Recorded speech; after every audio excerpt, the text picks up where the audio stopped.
अब अपने पास है electrostatic potential due to system of charges. System of charges की बात करूं तो हमें तुरंत फर्स्ट चैप्टर में पहुंचना है। वहां पे हमने डिस्कस किया प्रिंसिपल ऑफ सुपरपोजिशन, जिसको हम बोलते हैं forces due to multiple charges में हमने डिस्कस किया था। सेम उसी का कॉन्सेप्ट यूज करना है। वहां पे हमने फोर्स के बारे में बात किया था, यहाँ पे हम बात करेंगे अपने पोटेंशियल के बारे में। अब आगे देखते हैं। सबसे पहले हमारे पास कोई पॉइंट नहीं है तो हमें उनको क्या करना है, डिस्कस करना है। अब जब पॉइंट की बात कर रहे हैं तो दैट मींस ये अपने पास क्या है, एक पॉइंट क्या हो गया, P हो गया। यहां से कहीं दूर एक पॉइंट क्या है, Q1। फिर उसके बाद यहां से कहीं दूर एक पॉइंट क्या है, Q2, पॉइंट चार्ज है अपने पास। फिर यहां से कहीं दूर एक पॉइंट क्या है अपने पास, Q3। इस तरीके से हमने सिस्टम में कितने चार्ज लिए हुए, Q1, Q2, Q3, Q4, Q5, Qn तक हम चाहे तो ले सकते हैं। अब अपना जो P से इस यहाँ तक का डिस्टेंस, उसको मैं क्या लिख सकता हूँ, R1P लिख सकता हूँ। फिर उसके बाद इस पॉइंट पे अगर मैं डिस्कस करूँ तो ये डिस्टेंस क्या हो जाएगा, R2P ले सकता हूँ, पोजीशन वेक्टर शो कर रहा हूँ उसका मैं, R3P ले सकता हूँ। इस तरीके से सिस्टम में जितने चार्ज हम ऐड करना चाहे ऐड करके फाइंड आउट कर सकते हैं। अब हमें जब पोटेंशियल मिलेगा तो इस पॉइंट पे सबके इसी तरीके से मिलेंगे पोटेंशियल, ठीक है। अब हमें क्या निकालना है, इस P पॉइंट पे पोटेंशियल निकालना due to Q1, due to Q2 and due to Q3। अगर मैं वर्ड्स में लिखना चाहूं तो क्या लिख सकता हूं, पोटेंशियल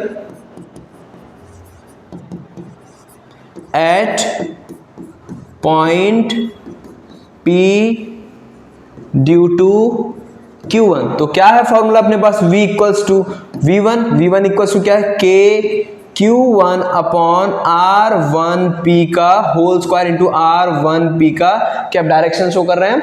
अब ये अपने पास किसके लिए हुआ, V1 के लिए। उसी तरीके से क्या होगा, V2 के लिए भी होगा, V3 के लिए भी होगा और V4 के लिए भी। अगर हमने V4 लिया है तो ये टर्म क्या हो जाएगा अपने पास, V2 equals to K Q2 upon R2P का, सॉरी होल स्क्वायर मैंने कर दिया, होल स्क्वायर नहीं आएगा यहाँ पे, ये टर्म नहीं आएगा, K2P upon R2P into R2P position vector हो गया third.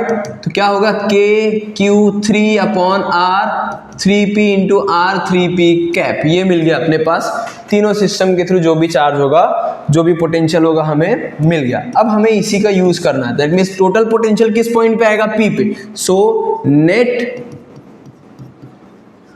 Potential at point P, तो नेट पोटेंशियल क्या हो जाएगा P पे, V equals to V1 plus V2 plus V3 up to Vn तक जाएगा।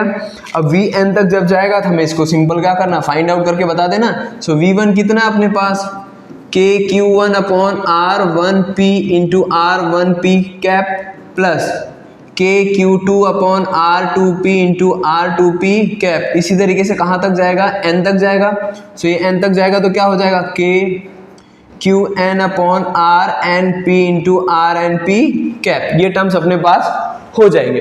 अब हमें इसमें देखो कॉमन क्या मिल रहा है, चेंज हमें खाली चार्ज अलग अलग मिले, बाकी सब पॉइंट्स क्या अप्रोक्सीमेट सेम हो रहे, तो कॉमन क्या आएगा, K। सो K हमने जब कॉमन लिया तो क्या बचेगा अपने पास, algebraic sum of charges will be Q1 upon R1P into R1P cap plus Q2 upon R2P into R2P cap plus N तक जा रहा है। So Qn equals to RNP cap upon RNP।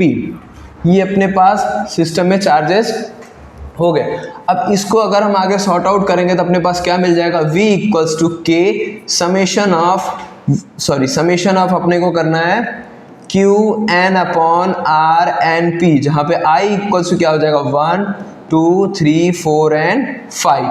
जहाँ तक हम चार्ज लेना चाहें वहाँ तक ले सकते हैं और सिस्टम में जो भी चार्ज होगा इजीली उसको क्या कर सकते हैं, कैलकुलेट हम कर सकते हैं।